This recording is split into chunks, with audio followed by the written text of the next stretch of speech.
Привет everyone, and welcome to Xayah Guide. Just a few days ago Xayah received long-awaited buffs, which might have sparked an idea in you to play her. This is why I decided to translate Xayah Guide made by Teddy and Naiva. If you are interested in fast-paced AD carry with high skill cap ceiling and ability to be very safe while beating full damage, Xayah is a champion for you. In this guide Teddy will explain following things. Everything that is related to pre-game preparation. How to get level 6 safely.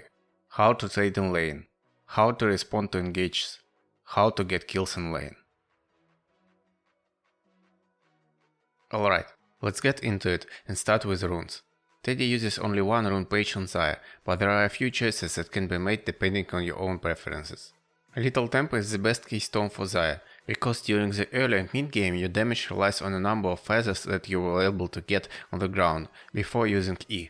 On top of that, in the late game, where your damage mostly relies on auto attacks, little tempo is also a king, simply because it helps you get more auto attacks in a shorter time. Nowadays Teddy uses overheal, because high elo and pro games are played much more cautiously since people aren't making mistakes. In such conditions, extra health from the shield is more valuable and can be used to force favorable trades during the laning phase. However, low elo solo queue games are very chaotic, so you might find Triumph being more useful. Also, there were times where overheal wasn't as good, so Teddy used Triumph back then. In the second row, Teddy always takes Bloodline, and in the third he chooses between Cut Down and Cap de Gras. Cut Down is the best rune for teamfights, but it brings zero value to the laning phase. High elo and pro games usually don't have solo or 2v2 kills in the laning phase. As a result, most pro players use Cut Down during their official matches. Solo queue is a different beast, with a lot of fights during the laning phase, so during his solo queue sessions, sometimes Teddy uses Coup de Gras. In the current meta, Sorcery is a go-to second tree for the ADCs, so Teddy uses it too. Most of the time he uses Nimbus Cloak and Gathering Storm. However, if you want to have as much damage as possible in the first 20 minutes, you can use Absolute Focus. Teddy takes it sometimes too. Just remember, starting from the minute 30, Gathering Storm outskills Absolute Focus by a mile. Teddy's build is always the same. A Sun's River into Berserker Greaves into Infinity Edge into Rapid Fire Cannon. However, some pro ADCs like to use Bloodthirster as their third item, because of its insane synergy with overheal and overall safety. Teddy used it as his third item once too.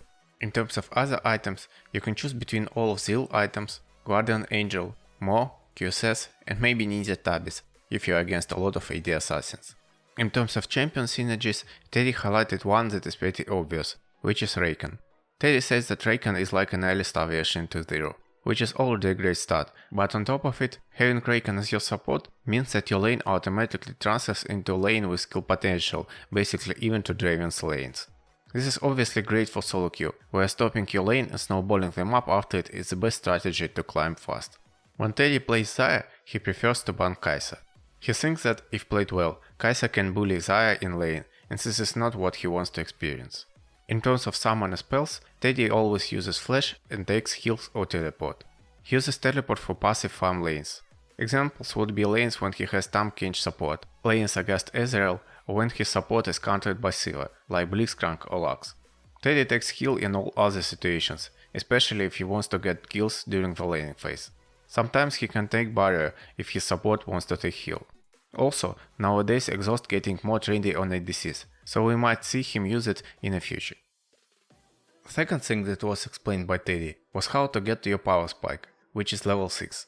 Obviously, your plan for laning phase mostly depends on what type of lane you are in, trade, all-in or poke. However, to put it simply, Teddy emphasized that you are supposed to focus on farming before level 6 no matter what type of lane you are in. Teddy pays special attention to the hard matchups. Teddy told that in hard matchups before level 6 you should do everything possible to not trade, and focus on last hitting as much minions as you can. In order to make it easier, you can let the lane push to you, and even let some minions die without last hitting them, so you don't get poked and can stay in lane longer. Teddy kept special attention to the situations like one that you see on the screen right now. He told that when almost all of your minions are dead and lane is pushing towards you, you should just back off and let minions come to you. You should be very careful to not get caught in a trade in such situations, because trades like that will be devastating for you.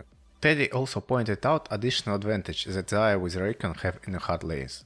This advantage is the additional sustain that Rakan can give to Xayah by leading his Q poke, so she can survive first 5 levels easier. And after level 6, Xayah with Rakan becomes this insane kill lane that can win regardless of the matchup. Overall advice for hard lanes from Teddy sounds as follows. Even if opponent will play very well, and you will end up losing lane hard in the early levels, just keep your mental state calm and cold-headed. Your time will come after level 6.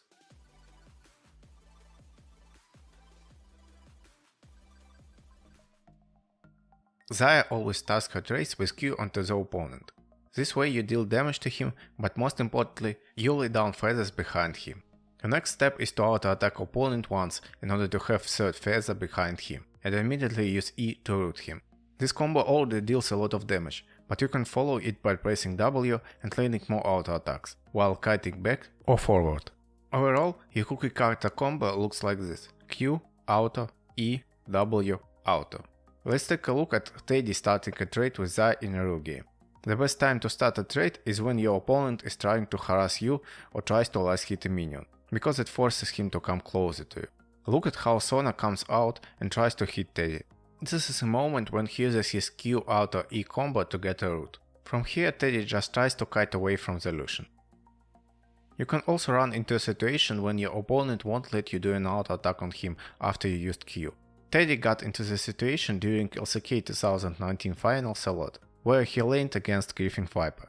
In such situations he usually just used Q-E combo without an auto attack, just to do at least some damage.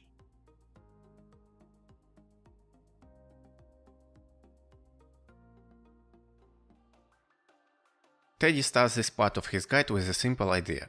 When you are close to your opponent, you should always be ready to get engaged on. It means that you should always keep an eye on the opponent with hard CC or a lot of damage, when his abilities or auto attacks can reach you obviously. You need to be mentally ready to react to his character's animations. For example, when Leona uses her ultimate, she raises her hand and then a big circle appears on the ground. You shouldn't react to the circle, instead you should react to Leona raising her hand. If you will be able to do it, you will dodge her ultimate almost all the time. The second thing that Teddy suggests is to always check if your support is ready to help you. You might dodge all the abilities, but if your support isn't with you, you can't fight and should just run. Cookie cutter combo for this part of a guide is W, auto, Q, auto, R, E, auto. Idea here is very simple. When someone tries to approach you, use your W and answer to his damage with your own, while kiting from or towards him. Your Q is capable of somewhat animation cancelling your auto attack animation, so you use it early and keep auto attacking after it. You use your R in order to dodge inevitably incoming hard CC. After that you will have a lot of feathers on the ground, so it's time to use E and win a fight. Here we see Teddy getting too close to Lucian, which triggers Lucian to dash in and force a trade. Teddy answers to it by using his W auto attack Q auto attack combo, but at the same time he keeps an eye on Sona that has hard CC from her ultimate. Moment when Sona starts her R animation, which is when she raises her hub, is the moment when Xayah uses her R. Obviously you can choose the angle of your R, so you should use it in a way that will let you root your opponents by using E after your ultimate. Teddy ends up this part with following quotes. Having invisibility from your ultimate, flash and heal can win you fight, even if you are being ganked. Just focus on dodging opponent spells.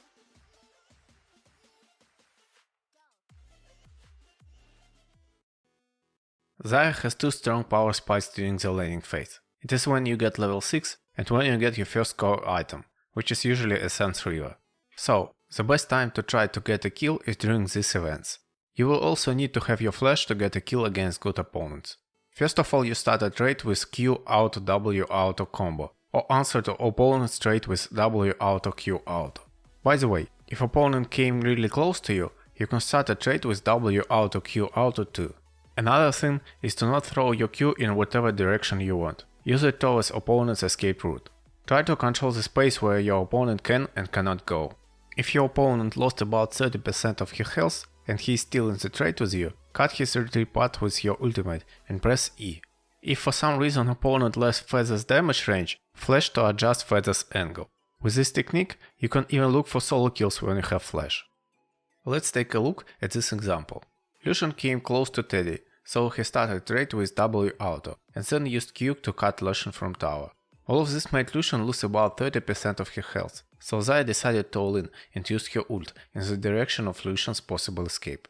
Lucian dashed out of some feathers range, so Teddy immediately used flash on top of Lucian and pressed E for the immediate burst of damage. That was an easy kill for Teddy.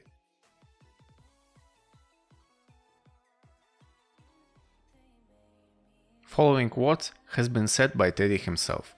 Solo queue is mostly about playing safe and slowly gaining advantage through situations that are advantageous for you. However, it is also important to be confident and force advantageous trades with your opponent. This will make your opponent's health lower, which will help you with your main goal, not dying. After all, the best defense is attack, so I think it is important to be good at it. I have a small request for you. According to statistics, almost 94% of watch time is coming from the people that aren't subscribed to my channel. This is insanely bad statistics, and I really need to fix it somehow. So, if you are watching this video and you are not subscribed to my channel, please subscribe. You will help me a lot, plus you won't miss new videos.